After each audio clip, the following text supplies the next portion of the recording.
The story is Gertrude McFuzz by Dr. Seuss. It's an interactive iPad app, but I'll just be reading the story.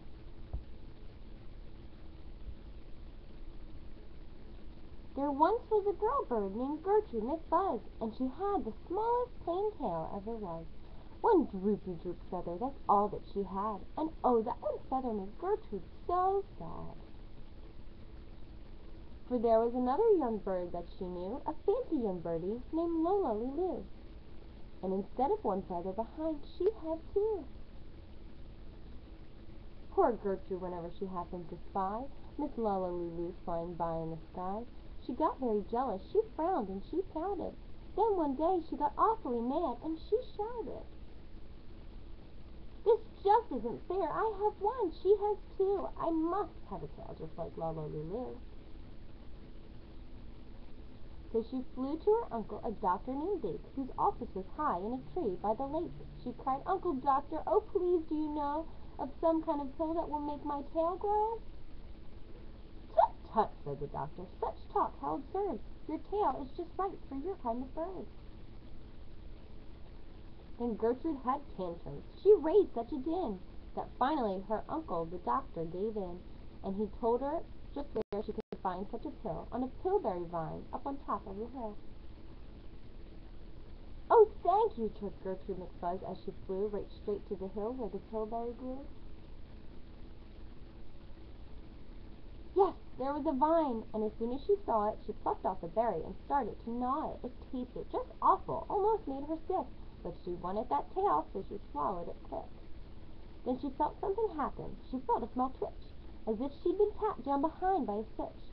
And Gertrude looked round, and she cheered. It was true, 2 feathers, exactly like Lola Lulu. Then she got an idea. "Now I know what I'll do. I'll grow a tail better than Lola Lulu.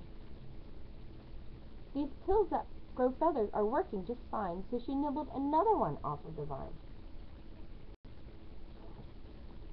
She felt a new twitch, and then Gertrude yelled, "Whee! Miss Lola has only 2 feathers. I have 3. When Lola Lulu sees this beautiful stuff, she'll fall right down flat on her face, sure enough. I'll show her who's pretty, I certainly will. Why, I'll make my tail even prettier still."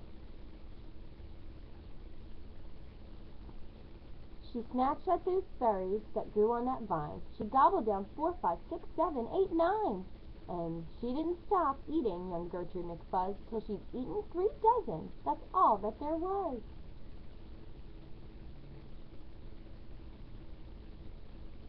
Then the feathers popped out with a zang and a zing. They blossomed like flowers that bloom in the spring, all fit for a queen. What a sight to behold! They sparkled like diamonds and gumdrops and gold. Like silk, like spaghetti, like satin, like lace, they burst out like rockets all over the place. They waved in the air and they swished in the breeze, and some were as long as the branches of trees.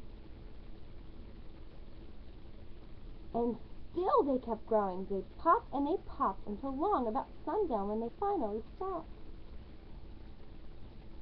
"And now," giggled Gertrude, "the next thing to do is fly right straight home and show Lola Lulu. When Lola sees these, why, her face will get red. She'll let out a scream and she'll fall right down dead."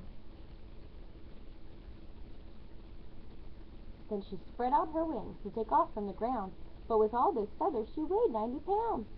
She yanked and she pulled and she let out a squawk, but that bird couldn't fly, couldn't run, couldn't walk. All through that night she was stuck on that hill, and Gertrude McFuzz might be stuck up there still if her good Uncle Dake hadn't heard the girl yelp. He rushed to her rescue and brought along help. To lift Gertrude up almost broke all their beaks, and to fly her back home it took almost 2 weeks. And then it took almost another week more to pull out those feathers. My, Gertrude was sore. And finally, when all the pulling was done, Gertrude behind her again had just one. That one little feather she had as a starter, but now that's enough, because now she is smarter.